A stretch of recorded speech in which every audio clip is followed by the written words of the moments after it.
Adventures of Little Peachling by P. Mitford. Many hundred years ago there lived an honest old woodcutter and his wife. One fine morning the old man went off to the hills with his billhook to gather a faggot of sticks, while his wife went down to the river to wash the dirty clothes. When she came to the river, she saw a peach floating down the stream, so she picked it up and carried it homeward with her, thinking to give it to her husband to eat when he should come in. The old man soon came down from the hills, and the good wife set the peach before him, when, just as she was inviting him to eat it, the fruit split into and a little baby was born into the world. So the old couple took the babe and brought it up as their own, and because it had been born in a peach, they called it Momotaro, or Little Peachling. By degrees Little Peachling grew up to be strong and brave, and at last one day he said to his old foster parents, "I am going to the ogre's island, to carry off the riches they have stored up there. Pray, then, make me some millet dumplings for my journey." So the old folks ground the millet and made the dumplings for him, and Little Peachling, after taking an affectionate leave of them, cheerfully set out on his travels. As he was journeying on, he fell in with an ape, who gibbered at him, and said, "Kia, Kia, Kia.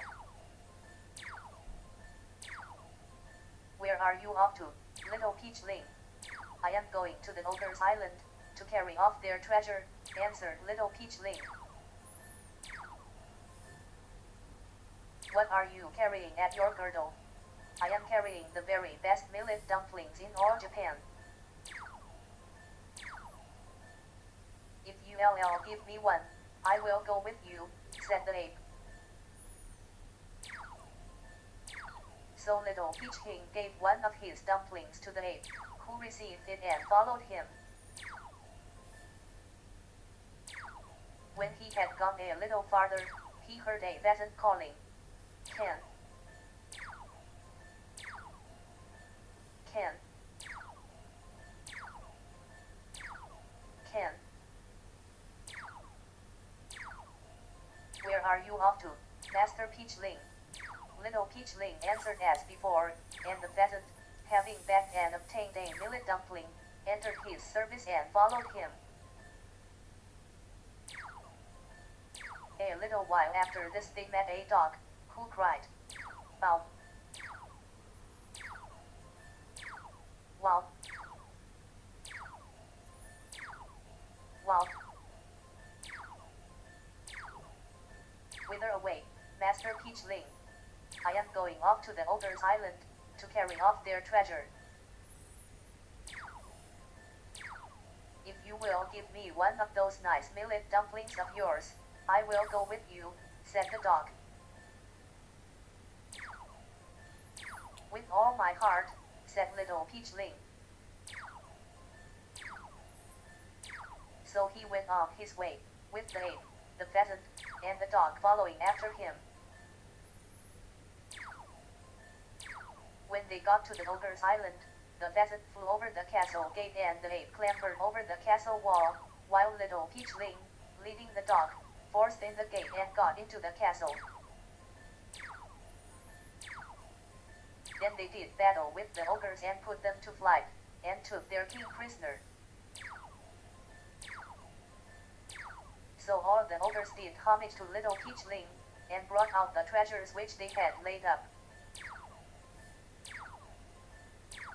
There were caps and coats that made their wearers invisible, jewels which governed the ebb and the flow of the tide, coral, musk, emeralds, amber, and tortoise shells, besides gold and silver.